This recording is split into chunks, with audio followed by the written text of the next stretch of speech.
السلام علیکم ورحمۃ اللہ وبرکاتہ. بسم اللہ الرحمن الرحیم. الحمد للہ رب العالمین والصلاة والسلام الأتمان الأكملان على المبعوث رحمة للعالمین نبینا محمد وعلى آلہ وصحبہ اجمعین وازواجہ امہات المؤمنین ومن تبعہم بإحسان الى یوم الدین. اما بعد. اس کرۂ ارض پر اللہ رب العالمین کے سب سے عظیم، بزرگ و برتر بندے انبیاء و رسول علیہم الصلاۃ والسلام ہیں کہ جنہیں اللہ رب العالمین نے تمام انسانیت کے لیے بطور راہبر، رہنما، مطاع اور مقتدا بنا کر مبعوث فرمایا. انبیاء و رسول علیہم الصلاۃ والسلام کے بعد اللہ رب العالمین کی زمین پر اللہ کے سب سے بزرگ و برتر، مقدس اور عظیم ہستیاں انبیاء علیہم الصلاۃ والسلام کے صحابہ ہیں. اور جس طرح امام الانبیاء محمد الرسول اللہ صلی اللہ علیہ وسلم تمام انبیاء و رسول علیہم الصلاۃ والسلام میں سب سے افضل، اشرف اور اعلیٰ ہیں، اسی طرح امام الانبیاء محمد الرسول اللہ صلی اللہ علیہ وسلم کے صحابہ اور آپ کے اہل بیت تمام انبیاء کے صحابہ و اہل بیت میں سب سے افضل، اشرف اور اعلیٰ ہیں. یہ وہ عظیم شخصیات ہیں کہ جن کے ایمان کی گواہی اللہ رب العالمین نے قرآن کریم میں دی، جن کی امانت کو، جن کی عدالت کو اللہ رب العالمین نے قرآن کریم میں ذکر فرمایا اور ان کی زندگی ہی میں انہیں جنت کی بشارت دی. اور نہ صرف یہ کہ وہ اپنی زندگیوں میں اللہ رب العالمین سے راضی ہو گئے، بلکہ اللہ رب العالمین نے ان کی زندگی ہی میں ان سے اپنی رضامندی کی بھی گواہی نازل فرمائی. صحابہ و اہل بیت کہ اللہ رب العالمین کہ وہ عظیم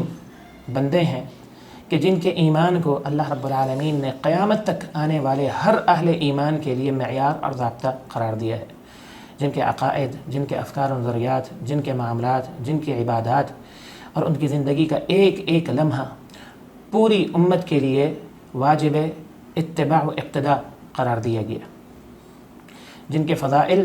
اللہ رب العالمین نے قرآن کریم میں مختلف انداز اور مختلف پیرائے میں بیان فرمائے ہیں. اللہ رب العالمین نے اہل بیت کے بارے میں سورۃ الاحزاب میں ارشاد فرمایا، انما یرید اللہ لیذھب عنکم الرجس اہل البیت ویطہرکم تطہیرا. اللہ رب العالمین نے اہل بیت عظام کی شخصیات کے ظاہر اور باطن کی تطہیر کا اہتمام خود فرمایا اور صحابہ اکرام رضوان اللہ علیہم اجمعین کے مختلف فضائل اور مناقب بیان فرمائے. سورۃ الحشر آیت نمبر 8 میں اللہ رب العالمین نے مہاجرین صحابہ کے فضائل، ان کے مقام کو بیان فرمایا. اور اگلی آیت نمبر 9 میں انصار صحابہ رضوان اللہ علیہم اجمعین کے مقام اور ان کی فضیلت کو بیان فرمایا. اور پھر آیت نمبر 10 میں اللہ رب العالمین نے تمام اہل ایمان، صحابہ اور اہل بیت کے بعد آنے والے جتنے بھی اہل ایمان ہیں، ان کا صحابہ اور اہل بیت کے بارے میں کیا نظریہ ہونا چاہیے، کیا عقیدہ ہونا چاہیے، کیا عمل ہونا چاہیے، اس کا ذکر فرمایا. ان الفاظ میں اللہ رب العالمین فرماتا ہے، والذین جاءوا من بعدهم یقولون ربنا اغفر لنا ولاخواننا الذین سبقونا بالایمان ولا تجعل فی قلوبنا غلا للذین آمنوا ربنا انک رؤوف رحیم. اور وہ لوگ جو ان کے بعد آئے وہ یہ کہتے ہیں کہ اے ہمارے رب، ہمیں بھی معاف فرما دے اور ہمارے ان بھائیوں کو بھی جو ہم سے پہلے ایمان لا چکے ہیں، اور اللہ ہمارے دلوں میں ان کے بارے میں کسی بھی قسم کی کوئی نفرت، کوئی عداوت، کوئی بغض اور کوئی کینہ نہ رکھنا. اے ہمارے رب، یقیناً تو بے حد شفقت فرمانے والا، نہایت رحم فرمانے والا ہے. اہل بیت عظام کے بارے میں رسول اللہ صلی اللہ علیہ وسلم کا یہ فرمان ہے کہ جس نے ان سے محبت کی، اس نے مجھ سے محبت کی وجہ سے ان سے محبت کی، اور جس نے ان سے کسی بھی قسم کا بغض یا نفرت رکھا، اس نے مجھ سے بغض اور نفرت رکھنے کی وجہ سے ان سے بغض اور نفرت رکھی. اور یہی بات اللہ کے پیغمبر علیہ الصلاۃ والسلام نے صحابہ کے بارے میں بھی ارشاد فرمائی. امام بخاری اور امام مسلم رحمہم اللہ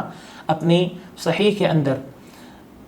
رسول اللہ صلی اللہ علیہ وسلم کا یہ عظیم فرمان نقل کرتے ہیں. آپ نے فرمایا کہ انصار صحابہ سے محبت ایمان کی علامت ہے اور ان سے بغض نفاق کی علامت ہے.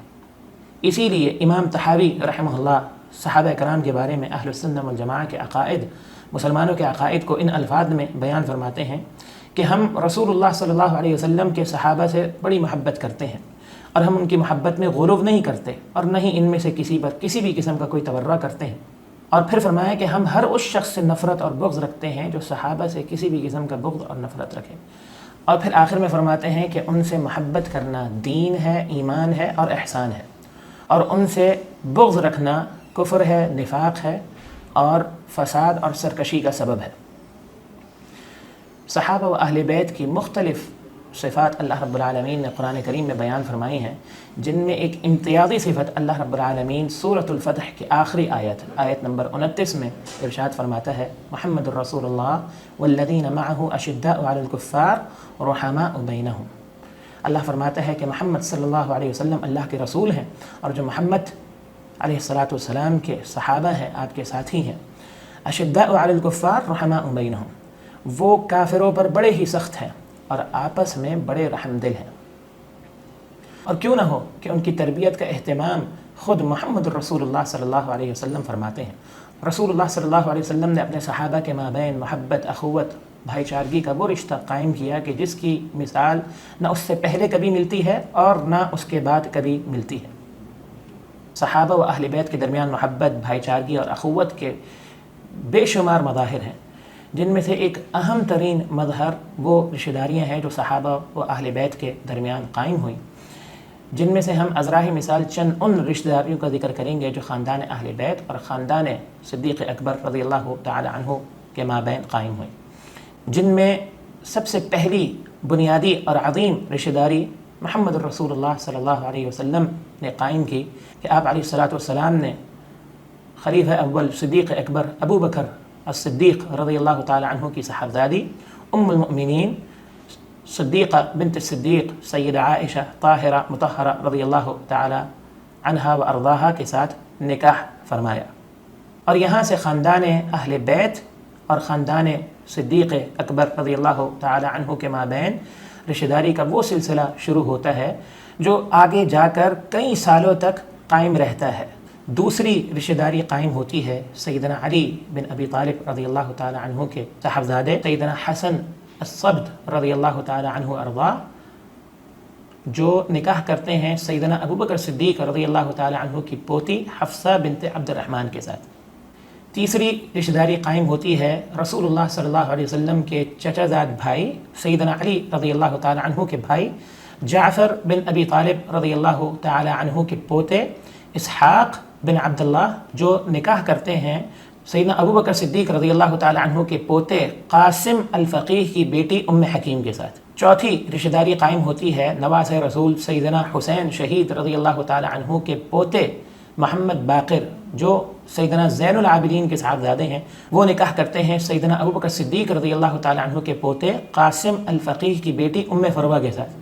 پانچویں رشتہ داری قائم ہوتی ہے سیدنا حسن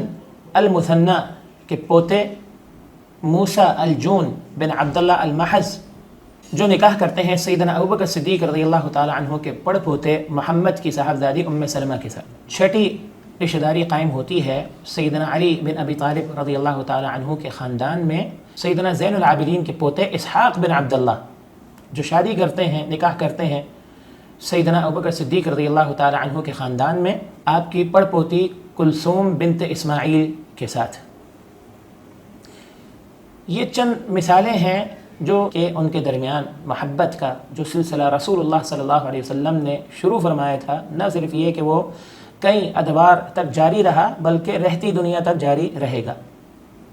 اور یہاں قابل ذکر اور قابل توجہ بات یہ ہے کہ ان 6 رشتہ داریوں کو جو اس موقع پر ذکر کی گئی ہیں، ان میں سے کئی رشتہ داریاں ایسی ہیں جو کربلا کے بعد قائم ہوئیں، جو اس بات کا ثبوت ہے کہ یہ محبت ان کی ہر دور کے اندر قائم رہی ہے۔ اور آخر میں ہم یہ بات ذکر کریں گے کہ جس طرح صحابہ اور اہل بیت کو اللہ کے پیغمبر جناب محمد رسول اللہ صلی اللہ علیہ وسلم نے ایک محبت اور اخوت بھائی چارگی کے رشتے میں قائم کیا تھا، آج امت کو اسی محبت، اخوت اور بھائی چارگی کی بڑی ضرورت ہے۔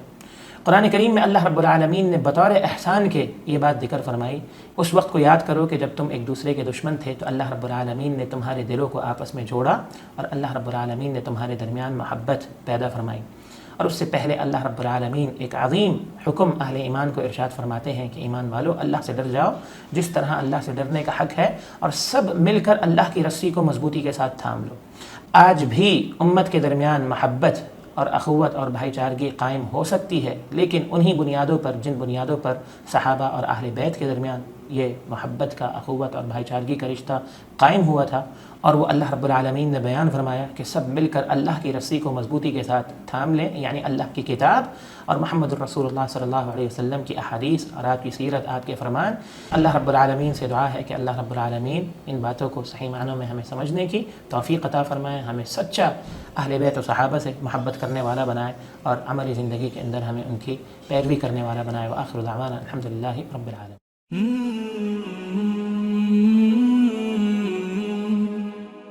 سبسکرائب کریں اور بیل آئیکن پر کلک کریں تاکہ آپ کو بر وقت ہماری ویڈیوز کا نوٹیفیکیشن مل سکے۔